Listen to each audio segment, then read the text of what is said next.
उमर रियाज ने social media पर ऐसा पोस्ट शेयर किया है जिसके बाद हिमांशी खुराना और पारस छाबड़ा से जुड़ी कंट्रोवर्सी फिर से लोगों की जुबान पर है।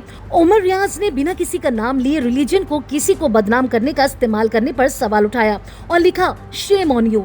लेकिन आखिर उमर रियाज का इशारा किसकी तरफ है और इस पूरे मामले में हिमांशी खुराना और पारस छाबड़ा का नाम क्यों जोड़ा जा रहा है, ये बात आप सब जानते हैं। हाल ही में पारस छाबड़ा के पॉडकास्ट में गई हिमांशी खुराना ने रिलीजन को लेकर जो बातें की और इनडायरेक्टली जिस तरीके से उन्होंने आसिम रियाज को लपेटा, उसके बाद उमर रियाज कहां चुप बैठने वाले हैं। सोशल मीडिया पर हिमांशी और पारस छाबड़ा से जुड़ी कंट्रोवर्सी लगातार लोगों की जुबान पर है और अब इसी बीच उमर रियाज की पोस्ट ने मामले को और भी ज्यादा हवा दे दी है। उमर की पोस्ट में रिलीजन को लेकर एक गंभीर बात कही गई और उनका इशारा ऐसे लोगों की तरफ बताया जा रहा है जो कथित तौर पर रिलीजन का इस्तेमाल कर किसी शख्स की छवि खराब करने की कोशिश कर रहे हैं। उमर ने अपने पोस्ट में सीधे किसी का नाम तो नहीं लिया, लेकिन पोस्टर सामने आते ही सोशल मीडिया पर यूजर्स ने इसे हिमांशी और पारस से जुड़े विवाद से जोड़ना शुरू कर दिया। अब फैंस अपने अपने हिसाब से अंदाजा लगा रहे हैं कि उमर आखिर किसे निशाना बना रहे हैं। वैसे ये बताने की जरूरत तो नहीं है कि उमर किसे इशारा दे रहे हैं इस बात के लिए, क्योंकि आसिम और हिमांशी को लेकर हाल ही में जो कंट्रोवर्सी हुई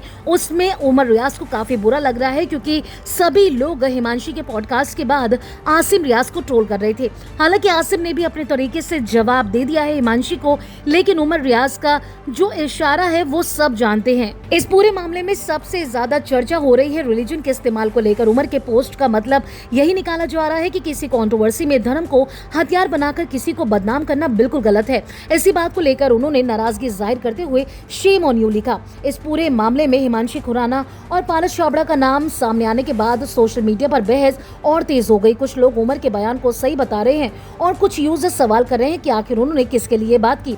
फिलहाल उमर रियाज ने अपनी पोस्ट में किसी का नाम लेकर सीधे आरोप तो नहीं लगाया, इसलिए ये कहना सही नहीं होगा कि उनका निशाना हिमांशी या पारस छाबड़ा है। लेकिन जिस तरीके से आसिम रियाज को सोशल मीडिया पर टारगेट किया गया, उसके बाद उनके भाई की तरफ से इस तरीके के पोस्ट आना बिल्कुल सही है और माना जा रहा है कि ये जवाब उनका हिमांशी और पारस को लेकर ही है। अब देखना होगा कि उमर रियाज के इस पोस्ट को लेकर आगे कोई सफाई देते हैं या फिर हिमांशी और पारस की तरफ से कोई जवाब आता है। फिलहाल सोशल मीडिया पर इसी बात की चर्चा है कि आखिर उमर रियाज का ये हमला किसके लिए था। अगर आपने फिल्मी बीट को अभी तक सब्सक्राइब नहीं किया तो कर लीजिए। आप हमारा ये वीडियो फेसबुक पेज पर देख रहे हैं तो उससे भी लाइक कीजिए। बॉलीवुड टीवी से जुड़ी तमाम खबरों के लिए आप देखते रहिए फिल्मी बीट।